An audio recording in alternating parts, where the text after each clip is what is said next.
Well, I'll tell everybody a little bit about our guest before she joins us. Reverend Donna Fitzgerald is a gifted and respected channel, psychic medium, teacher, and spiritual healer. She's been a lifelong student of metaphysics and is a very clear channel for those in the spirit world. I've seen her working a couple of times and was very impressed with her wonderful connection to the spirit world. And gifts of various forms of mediumship have manifested in her life. And as a child, she had very early recollections of spirit. And during her earlier years, she was guided and encouraged by her mother, Doris, who was a very gifted clairvoyant as well. And after years of study, Donna became committed to her spiritual work and knew that she needed to use her abilities, and that knowledge gained is not really so meaningful if it's not shared with other people and used to help them renew and heal. Now, if you would like to see Donna's website and learn more about her work, which I'm sure you will, her website address is misstulipandme.com. That's MS, then the word tulip, and me.com. So do check that out. Well, Donna, welcome to the show. Well, thank you. It's good to be here. It's great to hear your voice again, Donna. I've missed you, but it's wonderful to have you with us here. Well, the same here. It's nice to hear you. We had a wonderful weekend. We need to reproduce it. We do, and I'd love to share a couple of my experiences and tales from that weekend that we spent together with friends some time ago. But Donna, I want to ask you first of all if you could share with our listeners when you first became aware of your connection to spirit. Well, it's always been there. It was such a natural part of life for me. I don't remember not seeing and hearing spirit. I just thought that everybody saw that. From when I was a very small girl, that the first time I really, at about 4 or 5 years old, my grandfather, who had died at 40, fully materialized for me. And I just thought that was normal. I mean, I thought he was a person because I could sit on his lap and hug him. So it's been my whole life. And I was fortunate in that my mother didn't make this an unusual thing. She made it very normal for me, so I never questioned it. So it's always been there. It's funny, Donna, that you mentioned your grandfather, because that's how I first became aware of my ability. I saw my grandfather fully materialize in my home. Yeah, as a child, I lived with my grandmother, and in those days, I was afraid of the dark because a lot of things went bang in the night. And I would hear when my uncles would come home, my grandmother's breathing would change. As a mother, I understand that now. And I would hear other steps, and I would wake up my grandmother and say, "Grammy, there's someone in the house." And she'd say, "Oh, go to sleep. It's your grandfather. He's just checking on you." Well, I didn't have a father. My grandfather died long before I was born. So I finally decided I was going to check this out. And I would sneak out of that bed, and those beds seemed like they were 10 feet high, and managed to open those old-fashioned doors with the glass handles. Yes. I would manage to get to that and open that door, and I'd go down the hallway, and I would sit. It was one of those old multiple-story houses. I'd sit on the landing, and sure enough, I'd hear those heavy footsteps coming up the stairs, and there would be my grandfather, and he would sit down next to me, and he hugged me and talked to me. And when the time was up, he would tell me I had to go back to bed with my grandmother, and he'd start down the stairs, and he just disappeared. Wonderful. What a great story. It's wonderful. Can you share with us as well, Donna? I know that you're also a minister, but I wondered if you could help people to understand what happens when we pass away from this physical world, and how we are able to connect with our loved ones in spirit. Oh, absolutely. We have these physical bodies for such a short time, and that body dies away, but the spirit does not. If you think about it, our brain is a physical organ, but it takes a spiritual aspect, the mind isn't physical, to make the whole body run. So when the physical body goes away, all of that that aspect of the person in that lifetime, that moves into the spirit world as an aspect of the entire soul.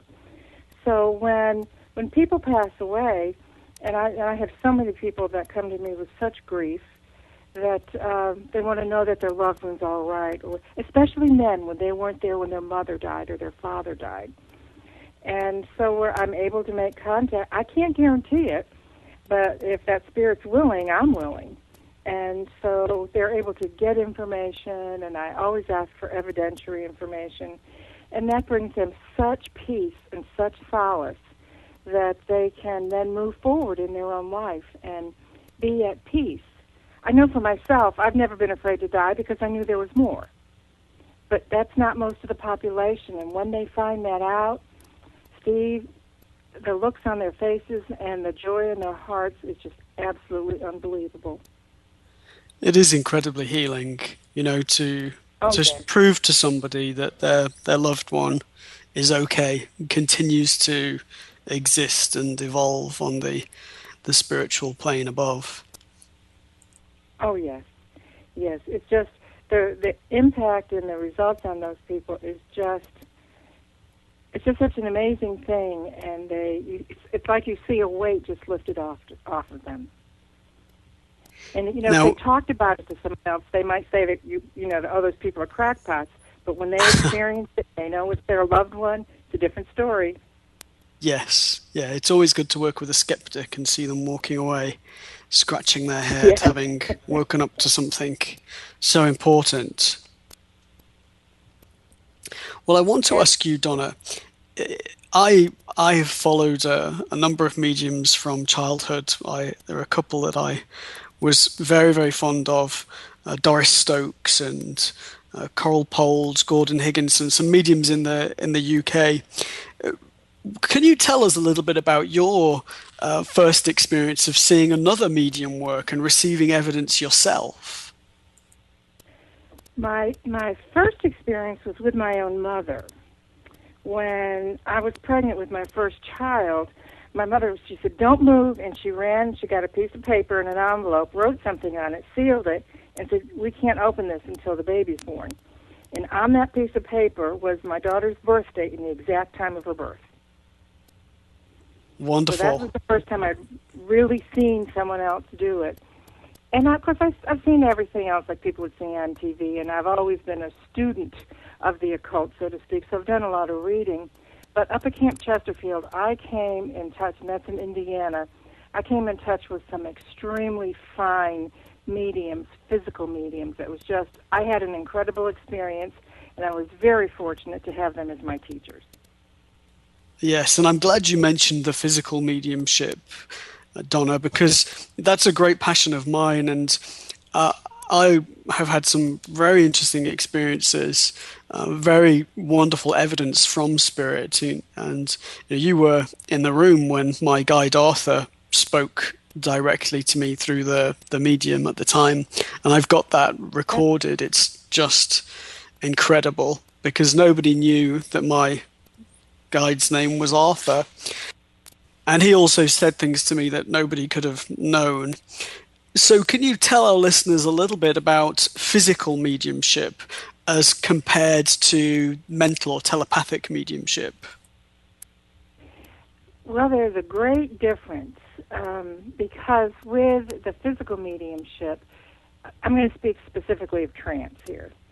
That trance is a different ballgame altogether because I just have to step away. Although there are many levels of trance, I'm just gone. I go and visit the libraries in the etheric, the library at Alexandria, and I'm totally unaware as to what is going on. Yet, when I come back, I'll know roughly how many spirits came and went, whether they were male or female, especially if they were the protector type, because that energy is so different, or if I had some very high-level spiritual teachers, because it does leave an impact on the body. It's not painful, but you can feel that difference, absolutely. So it's an integration of the mental, the spiritual, and the physical, whereas with mental mediumship, I'm not going to say there's not a physical aspect, because there is, but the mind-to-mind aspect is quite different. They don't need to take over your body. When I do trumpet, I happen to be a trumpet medium. That takes a huge amount of energy out of my body to be able to produce that phenomena. And I'll have 4 or 5 trumpets up. So it takes a huge amount of energy. So I think you talk to any physical medium, and when they're done, they're always starving. Yes, I've heard, and having a banana afterwards is the thing to do, apparently. I want a big dinner. A big dinner, yes. Well, it is, we're consuming a huge amount of energy when we raise our frequency to connect with spirit. So it adds up. It makes sense, doesn't it, that we would be hungry afterwards? Oh, yes. It's just you have to, you can only take so much out of the well. And and sometimes when spirit will do things differently. One time they pulled the ectoplasm out of my mouth, and I almost came back from the spirit world because I felt like I was choking. Yet the people that were in the circle said there was no choking. The spirit spoke fine. So each different aspect has a different impact on the body, and also the medium senses. Even though you're unaware, you never lose total contact with the body. It's just like you're in such a happy place, it doesn't matter. It is interesting. I remember when I first did trance mediumship, I think I was about 14, and it was just fascinating because allowing spirit to actually come so close that they use the physical body, I felt as though I was stepping out of myself and standing to my left, but I could still feel certain sensations in the physical body, Donna. It's as though my hands were changing and my face felt different. And then I felt somebody wanting to speak. It was most fascinating. It's that time when you're coming back. I happen to be one, I like to meditate in the water, so my bathtub is a very happy place. And I've been doing this for a very long time, yet sometimes the spirit hasn't quite finished talking when my consciousness is coming back, and it's always so strange when I'm all alone in that tub, yet I hear a male voice speaking, and my consciousness is there. It's still a bit startling. It's wonderful.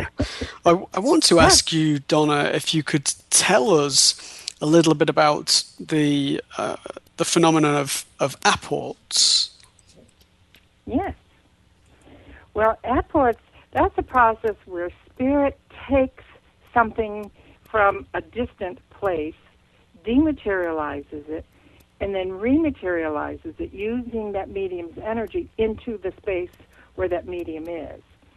So I have seen arrowheads and cards, and I have lost very expensive pieces of jewelry, and in broad daylight they'll materialize in the middle of the room and fall on a table, and I'll see it rematerialize. Sometimes you'll see stones. When I first started getting apports, they would, because when you're in that dream state, you're so relaxed. Most people who are going to develop apport mediumship find that they'll find little stones and crystals in their bed. And because they're so relaxed, because it's really a matter, if you have the right chemicals, it's a matter of allowing. I mean, you can't force it, you just have to allow it, and when there's enough energy, it will happen. I'd love some diamonds to appear in my bed, Donna. I've asked for rubies, diamonds, and emeralds. Well, you were there when I received my guide Arthur was speaking and said that a gift would be shared, and then a beautiful stone materialized just in thin air and dropped into my left hand. It's incredible. I took photographs of it and put them online, but I'm having that made into a piece of jewelry. I'm having it wrapped in copper so that I can wear it around my neck as a chain or necklace.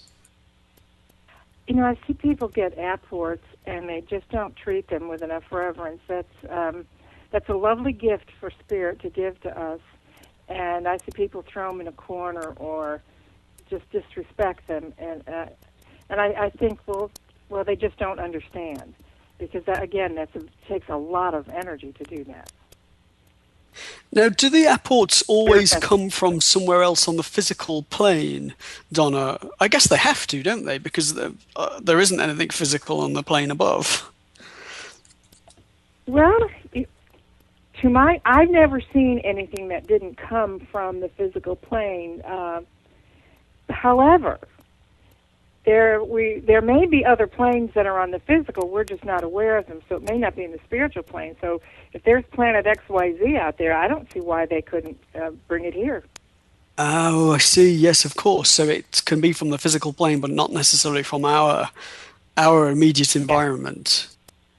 yes, That's absolutely. Yeah, I hadn't thought of it that way. So How interesting. How yes, interesting. I would And love one of those. yes, let's get a I'll spaceship, find. Donna. We could travel for free. I had one that I had gone up to Chesterfield and nobody knew I was coming.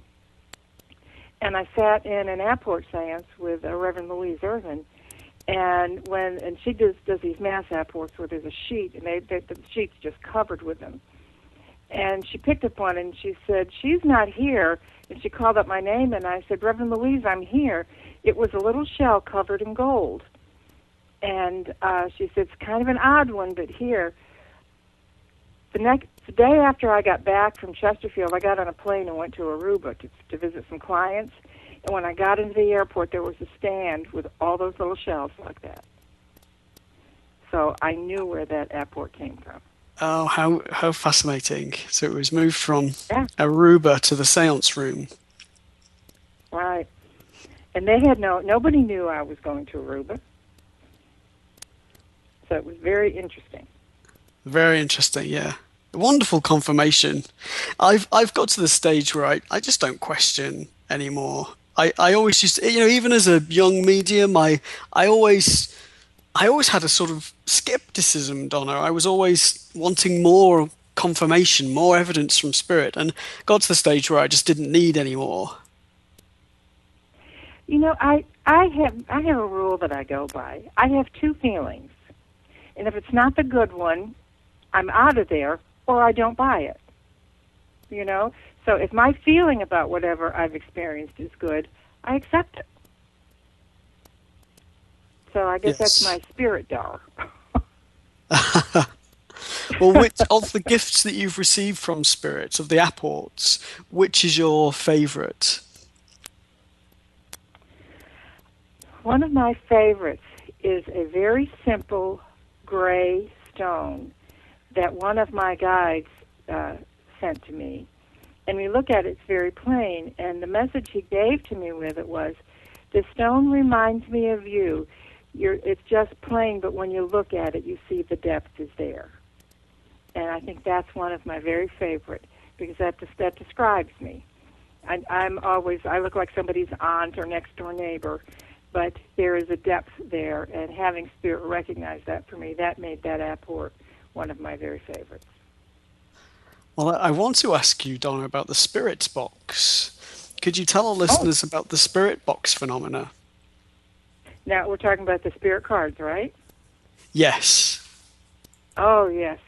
Well, spirit cards are it's a type. It's called precipitation, and spirit doesn't actually write or draw on them, but you give spirit the elements. You give them a slate or a an index card or a piece of paper or something that they can produce something on. Then you give them the elements like ink or chalk or crayons or pencils. I even put glue and glitter and everything in my box.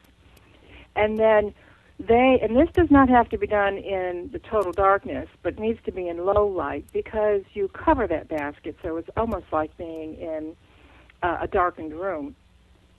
And spirit uses those energies to create images or notes or anything, a message. They're messages from spirit, only it's not done. It's the medium's energy, but no human hands touch it. It's all spirit energy, and my seance room is covered with them. Some of them are mine. A lot of them are from others. And right now, I'm working on trying to get them, because I've always in trance done painted feathers.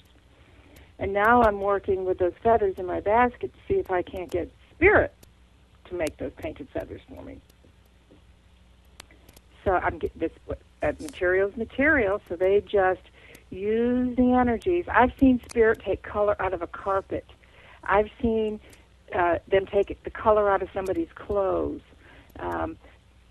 take a petal off of a flower, and the rest of the flower is red, but that one petal's white because they've used that essence of the red to create what they needed to on those cards. And some of them look like they're paintings. I mean, some of them are like works of art. Just an amazing, amazing gift. My gift isn't to that level, but though there are. Am I allowed to mention other mediums? Absolutely.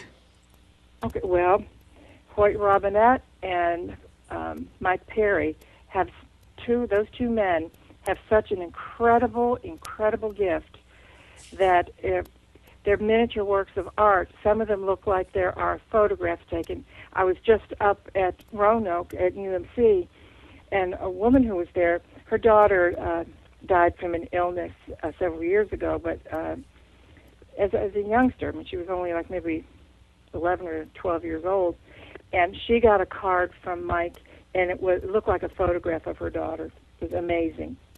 Amazing. Wonderful. He is an incredible man. Yes, he is. He is great. Really, really both wonderful. Both of them. I'll have to ask him to join us on the radio show sometime. Oh, yes. It would be good to interview him as well. Do you feel that mediumship takes a toll upon a person or the physical body, Donna? Yes, it does. And, I was always warned about being careful because in the old days, a lot of the mediums, they smoked a lot, they drank, they didn't take good care of themselves, and they also died fairly young. But I was warned early enough, and so I've always watched things like the spleen and the pancreas and always did things to support the chakra system because I realized where those energies are being pulled from. And in spite of that, I had to have a surgery last year that I believe was just from overworking myself spiritually. And so yes, what advice can you give to other mediums or people doing energy work, even if it's healing or psychic work? What advice can you give them, Donna, to help them to reinforce themselves so that they don't use up too much energy? Healers need to remember to always clear themselves, and mediums sometimes forget that they need to clear themselves. And when you have gifts like these and someone asks for help, it's really hard to say no. And a medium needs to understand, no matter what gift they're working with, mental, physical, whatever, healing, whatever it is, that they need that rest time. They need to give their bodies that chance to regenerate itself. And they don't. And if they would do that, I think they could work longer. Because there are things, I don't know a medium who hasn't had some kind of physical repercussion over the years. And also those same mediums that I know, I also know that they didn't know how to say no, and they would work, and feeling that to say no was just representing the work that we do incorrectly, and it's not. Because if you don't take care of yourself, then you can't help people as long. That's a very difficult part of this business. Yes, maintaining balance and staying in the real world as well. Staying in not the real world, but staying in the physical world. We live here in the physical world with physical bodies, and we have to take care of them. I think people don't understand that when we're dealing in that spiritual realm, even if it's mental mediumship, we're on a different time. We're used to living through time the way it is on our physical plane, and it doesn't operate the same on the spiritual planes. And when you're half in one and half in the other, the physical body's caught in the middle. And so if you don't give it enough time to regenerate itself, something's going to give. Something's going to give. I know that people often feel that physical mediumship is very rare, or well, it's always been rare. So I should say, Donna, that people feel that physical mediumship was something that really occurred in the 1800s, and that it happens less so nowadays. Do you feel that that's the case? Is there much physical mediumship going on out there? For a while there wasn't, but I'm seeing more and more young people today that are showing evidence of physical mediumship. So I don't think it's gone. I think back in the 1800s, early 1900s, the heyday of spiritualism, theosophy and all of them, that because of the consciousness level of our global planet, that people needed a different type of understanding. Now, everybody understands. It's hard to talk to someone who doesn't understand about the spiritual self or spiritual life or spiritual something. So we've overcome that. We have raised our level of consciousness to such a level that now I believe that those gifts are going to become stronger, but they're going to be used in a different way. How they're going to be used, I'm not sure. But I'm seeing too much evidence of it in young people. So I think we just don't know how that's going to manifest. I think it'll be the same gift. Its application will be different. And do you feel that there are enough teachers available out there to guide these young people? Teachers and ethical teachers are two different things. Yes, yeah. So, and I think it's so hard for the people that are new into finding out what all this is about. They don't know how to tell the difference. So it makes it hard for everyone else. But since this is becoming so mainstream, I think we'll see more. And especially when, one time I used to worry all the time, what if something happens and water supplies are damaged? And this really bothered me. And for years I would ask Spirit, what do you do? What do you do? And about 5 years ago, they said, you've had the answer all along.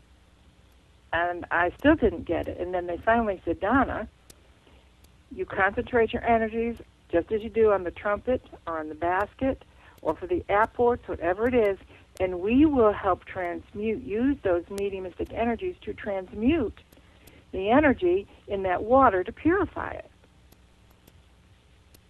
So this may be a way. This may also be able to be used in healing. So the sky's the limit with, now that it's not such a new concept for everyone, the strongest instrument there is the human being. And we're just learning how we can use these energies. So I don't think it's going backwards. I think it's just finding a new application. I'm very excited about it. Yes, it's exciting to think about all of the future possibilities. Oh, yes. Wonderful. Well, Donna, it's great to have you with us. We're going to take a short commercial break, just a minute, and then we will come back and continue the conversation. All right. A new era in psychic services has begun.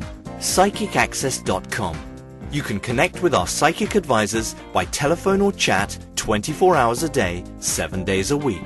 All of our psychic advisors are interviewed, fully verified, and accuracy tested, assuring you quality service. We're living in some very troubled times right now. More and more, the world's problems are affecting us on a personal level. You don't have to deal with this alone. Our highly accurate psychics, caring advisors, and talented mediums can help with situations you are currently experiencing and can let you know what the future may hold for you. All new customers get a free 6-minute reading. All you have to do is register. Why not visit us now and get a free reading at PsychicAccess.com. Well, welcome back, Donna. I'm excited to continue this conversation with you. Donna, if you don't want to discuss this, it's fair enough, but I know of people that have had problematic spiritual experiences. I get inquiries from time to time about poltergeists and some of the more troubling spiritual phenomena. So we as mediums, we enjoy these experiences in which we're able to give evidence of the afterlife and we're able to help people with their spiritual development. But it's not always rosy. So there are more Yeah. challenging experiences. Could you tell us your view on that? Well, I tell you, probably a third of my client base is people who have had difficult spiritual experiences. I mean, across the board, from poltergeists to just scratches and all kinds of things. So just because someone moves into the spirit realm doesn't make them instantly wonderful people. And they're in the lower spiritual realms, and unfortunately, people who don't understand how to protect themselves, it makes it very easy for these lower energies to come in and take over and do some very negative things. And sometimes they don't know where to go or how to get help, and hence all these shows you see on television, which I think are wonderful because people at least are learning there is something that can be done. And then there's aspects of what people say, well, what about these non-human energies? Well, I'd be lying if I said those energies weren't out there. And so people haven't always had pleasant experiences. When you talk to someone that I've had clients come to my home that had woken up in the morning and they were covered head to toe with scratches and bruises. And they could remember not being able to breathe. And, that's not something I can fix in one session, but we work through it. I've been very fortunate that I've been able to work through this with people and get them to a point of understanding and teach them how to protect themselves.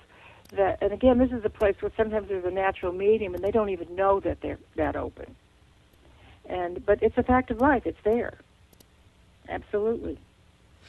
And so which techniques do you teach people, or which practices or rituals, techniques, tools do you suggest to people, Donna? Well, it kind of depends on the individual that I'm dealing with, but if I can get them to understand about spirit guidance, I try to open them to the presence of at least one of their guides and let them start to develop a dialogue with that guide, which can provide incredible protection and can help them fill those gaps that they don't necessarily know how to do. But as you know, it takes that dialogue with spirit to do that. And sometimes I think when they realize they're not alone and that they do have help, it makes that process easier for them to accept.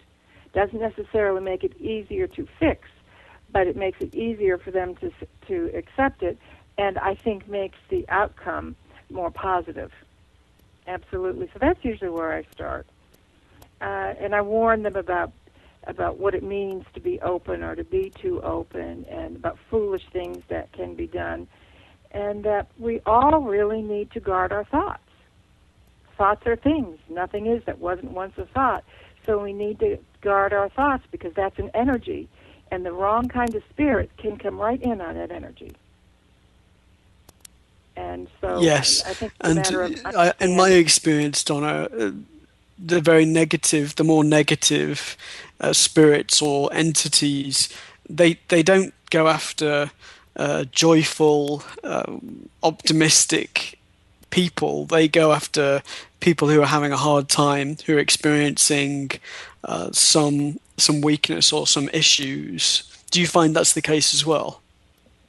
Oh, absolutely, and that's the law of attraction at work there as well. So spirit always, whether good, bad, or indifferent, spirit always chooses the lowest common denominator. And so that's true for the good positive spirits, and that's also very true for those negative entities. So really, Yeah, being happy and taking care of ourselves, enjoying life, these are good ways to protect ourselves spiritually and energetically. absolutely. Being positive is a choice. And a lot of people argue with me on that, but when I tell them that being positive is also protection, it kind of changes things around a little bit, but it doesn't take much to be positive. It's actually harder to be negative. It takes more energy. So you can stay positive a lot longer than you can with the negativity and without it draining on you. So absolutely, I agree 100%. So, Donna, how do you take care of yourself? You mentioned relaxing in the bath, you mentioned meditation. What else do you do Yeah. to look after yourself? Well, of course, I'm always talking to spirit, and so I really try to balance it so I'm not spending too much time in spirit. But with my dialogues, my intention is to live a positive, energetic life. And that's an intent. And intent is everything. And we set intent every day when we get up. Uh, so my intent is always to be positive and protected. That's my first thought. And so, and I check myself every now and then. And I'll do things like check my chakras, or see how I've been feeling. If I've had a headache or something, that's a key to me right away. I've let down my guard someplace. I do a lot of creative visualizations because it's fun, and it's just such a natural part of my flow. I've got a little thing that I call my zipper exercise, and I teach all my students this. And when I feel that I'm too open, and I've done this in big corporate meetings, I visualize this zipper, but it's upside down. You know, zippers usually zip up. Mine zips down, and my zipper looks like that beautiful opalescent material like you see when they wrap wedding gifts and that kind of thing. And when I feel that I'm too open, I just visualize myself closing that zipper. I'm setting my intent, and that visualization takes a second. But just the minute I see that, I'm closing myself down so that I'm not so open. And it works for me all the time. And I teach every one of my students, they call it Miss Tulip's Zipper. That's a good one. I've heard of people surrounding themselves with white light and a sphere of white Oh, light, yes. etc. I've done white lights and cocoons and all kinds of things. But I'm such a visual person, that one works for me. And it's so quick. And I've done it sitting in a board meeting because you don't have to do anything. I just, in my mind's eye, visualize it. And I've been in meetings where you would swear somebody was going to be dead by the time that meeting was over. They were also angry with each other. And I've used that to change the energy in a meeting and to shut myself down so we can get something done. So they're practical. I'm a very practical person. There are very practical aspects to all levels of mediumship. To me, these are tools for living, and they should be used for that. How do you feel, Donna, that we can influence world events? So we see so much tragedy, so many problems still in the world. What do you feel? Do you feel that the the state of the world population, the environment, etc., is a reflection of our consciousness or not? It is. We have a global consciousness and there is tribal consciousness. And some of the issues are with tribal consciousness. And in the Middle East and the Near East, that tribal consciousness has been in conflict for many thousands of years. So it's never been totally resolved. And I learned a long time ago that everything has a cycle, and part of the cycle is that degenerative piece. And sometimes when a level of consciousness is degenerating, it has to degenerate before it can remanifest as something very positive, such as a tree blooms, it has fruit, the fruit falls to the ground, it rots, the seeds come out, and then there's another tree. So we can't necessarily change that cycle, but a lot of people focusing on the same positive energies can provide an environment that is conducive to positive change. That's where I think we can be beneficial. That's why group prayer works so well, and that's accepted all over the world. Well, this can be done, and not everybody has to be in the same place. This can be done any time. My groups, and I know many other groups, do the same thing. We'll just focus on those positive energies to create the right atmosphere so that there can be good, positive change. Because it's all about creation, and we want positive creation. And it's amazing. The power of one is amazing, because 1 plus 1 plus 1 plus 1 can do absolutely incredible things. We just need to do it. It takes a bit of dedication by people. And it's so simple. So simple. All it takes is a good heart. There was a wonderful experiment about or with crime levels in Washington a number of years ago, where a number of very experienced meditation practitioners got together and meditated upon peace in Washington, and the crime levels dropped dramatically. And when they stopped the experiment, they shot back up. Yes. Well, that's why there are so many spiritual places around the world that have someone. They'll have these prayer centers where people are in prayer or meditation 24 hours a day, and they'll go in shifts, and that's what it does. It's done to support a specific type of activity or a specific energy. So even small groups that do it, and it's just not a very complicated thing. And it doesn't take a long time, but it takes regularity. Spirit doesn't know time, but they certainly know cycles. And so this is something that everybody, if 500 people spent 15 minutes the same time every week, can you imagine what we could accomplish anywhere? And 500 is not a difficult number to get together. Do you feel that Spirit always hears us, Donna? Pardon? Do you feel that Spirit always hears us? I believe they hear us. However, we can't command another intelligence. We do pretty good trying to hold on to our own. We can ask for the presence of a spirit. And if that spirit is available, because they're not restricted by the physical body as we are, that they, in quotation marks, hear us. But it may not be appropriate for them to do something. So, yes, are they capable of hearing us? Yes.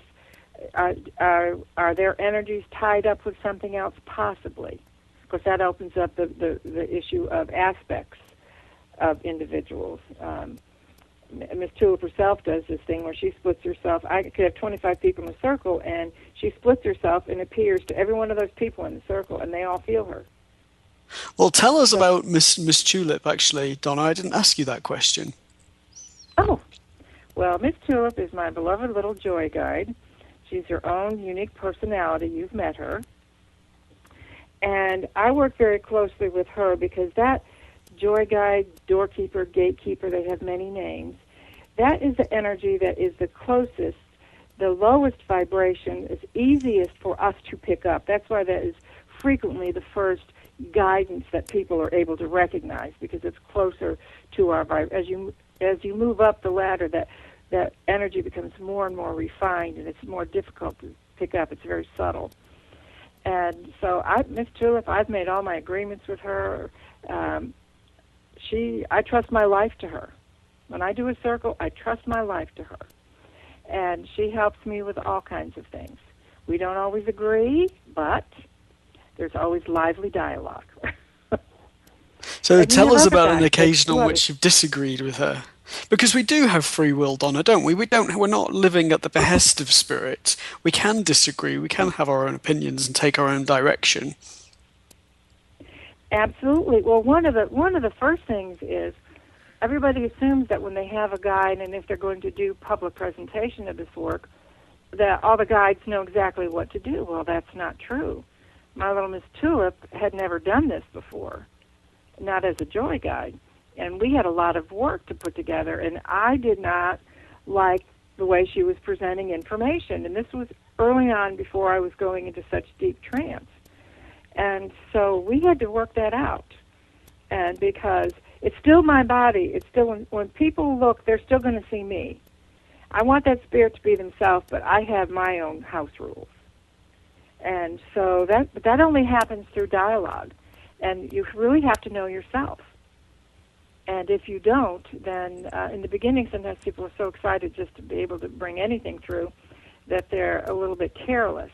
Well, I would hate to see the most wonderful message in the world for someone be discounted because of the way it was presented. That's one of the things, and as a teacher, as teaching budding mediums, I really work hard on how they present themselves. I make them stand in front of mirrors. I make them record themselves, all kinds of things, because they need to understand and they need to make that decision about what that persona is. That's the only way you can really figure out what you don't want. And that's where those discussions really come in.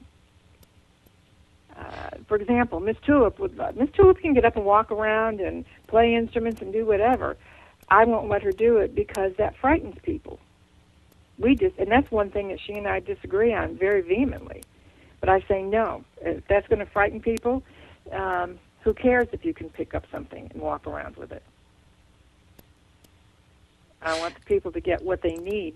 I do this for the healing aspect. I don't want them frightened. So that's just an example of a kind of disagreement you could have. Okay.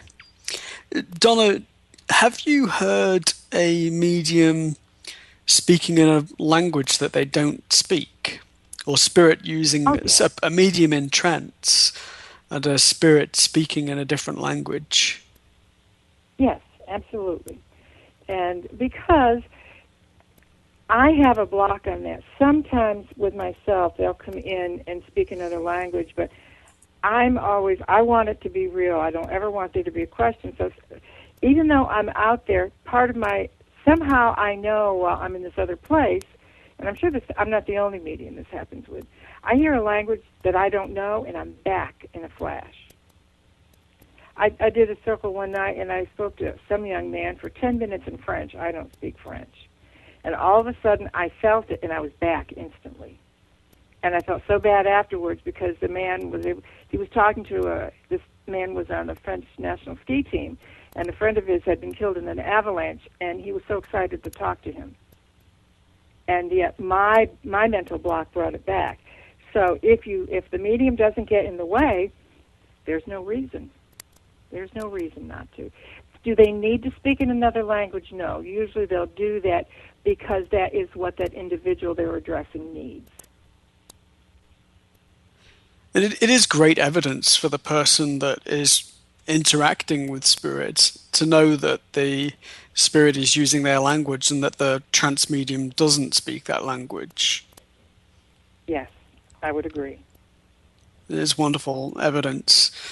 Well, I was delighted by my experience at Roanoke. Could you tell us a little bit about USC, Donna, so that our listeners can look up USC if they would like to? Yes, well, we're United Metaphysical Churches. Actually, this coming year, we just had our 49th anniversary. Our 50th anniversary is next year. And it was a group that started off in spiritualist roots, but they grew beyond it, and they wanted something different. So they formed their own group called United Metaphysical Churches. They've had a couple of name changes in there, but that's how they're known today. And we have 14 churches and 5 study groups, and we have worship services. We display all of the gifts of spirit that we talk about, but we also provide a place of worship and healing for people. We have a wonderful seminary program, so we train budding mediums, people who want to be ministers and healers, to help them get the correct information, and educated teachers that can, especially in mediumship and healing, teachers that understand and do the practice so that they can help people develop. And it's a wonderful organization. Originally I was ordained through Camp Chesterfield. I sanctioned on with United Metaphysical Churches. And as you know, I'm very active in their seminary program, and I'm on the national board. But it's a wonderful organization, and it's if anyone's out there and they're looking for a place to study, their website is United Meta. That's UnitedMeta.com. There's all kinds of information about us out there, about our churches, about our philosophy, our theology, and information about our education programs. I think we have the best metaphysical training program in the United States, and we've far exceeded several that were much older than we are. And our seminaries are packed to full, and we're looking at ways to expand so that we can have more people, and even to be able to offer seminary classes in different cities now. So if you're listening and you're looking for a place, please check us out. That's unitedmeta.com. Wonderful. Thank you, Donna. Well, it's been just incredible to have you with us, Donna. I can't thank you enough, and I want to thank you as well for the wonderful work that you do for Spirit. And now, if our listeners want to contact you, how can they do that? Well, they can contact me through my website, or they can just drop me a note at ms2@mindspring.com. Wonderful. Well, Donna, it's been a wonderful experience having you here with us. Thank you so much for joining us, and I hope that you will come back and share your experiences and knowledge of Spirit another time. I would love to, and I want to thank you for this opportunity. It's been my pleasure. Thank you, Donna. Really grateful. It's been a wonderful experience to have you with us. Hello, my name is Res Miranda. If you're having relationship, career, or life issues, I'm inviting you to experience what it's like to have access to professional, highly accurate psychics and spiritual advisors you can trust to care and help you. Register now to get your free 6-minute reading by telephone or chat. Get answers, get access, psychic access, 24 hours a day, 7 days a week. PsychicAccess.com.